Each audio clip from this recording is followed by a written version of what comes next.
Баршаңызға қайырлы күн, құрметті көрермендер. Бүгін сіздермен өте дәмді, жеңіл, қайнатуды қажет етпейтін чертопалық жасайтын боламыз.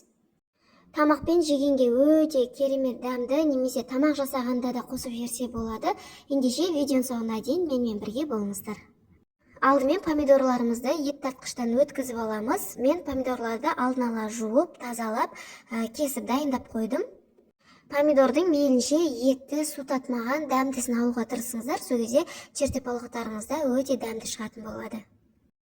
Помидормен бірге мен алдын ала аршып дайындалған чеснок пен ащы бұрышты қосып өткізіп жіберетін боламын.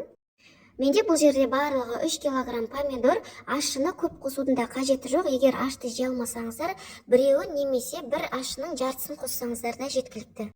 Одан кейін хрен жапырағын қосатын боламын, немесе орнына тамырында қоссаңыздар болады, бірақ қосу міндетті емес, қалауларыңызша қоспасаңыздар да болады.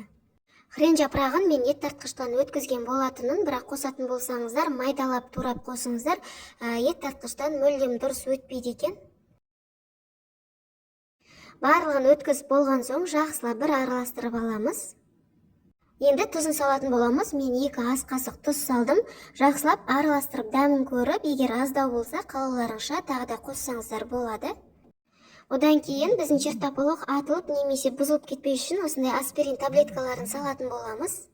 Таблетканы осылай майдалап саламын. Бүтіндей салатын болсақ, дұрыс ерімей қалуы мүмкін. 3 кг помидорға 3 аспирин таблеткасынан саламын, яғни 1 литрға 1 таблеткадан кетеді. Майдалап алған аспирин таблеткасын салып шығамыз.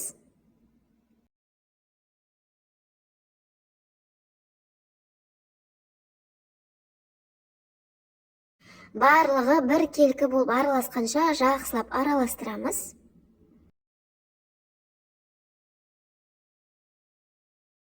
Барлығын жақсылап араластырғаннан кейін чертопалықтың бетін жауып, егер кешкісін жасасаңыздар, бір түнге салқын жерге қалдырамыз. Бір түнге қалдырған кезде біздің чертопалығымыз бір көтеріліп түсетін болады. Мен чертопалық бір түн қалдырдым, енді барлығын жақсылап бір араластырып жеріп, енді ыдыстарға құямыз. Чертопалықты мен осындай бос баклажкілерге құятын боламын. Алдын ала жақсылап жуып, тазалап алдым. Енді барлығын баклажкілерге құйып шығамыз. Тағы ескере кететін нәрсе, чертопалыққа чеснокты да көп қосудың қажеті жоқ. Егер чесногі көп болып кететін болса, дәмін бұзып, онша емес болып қалады.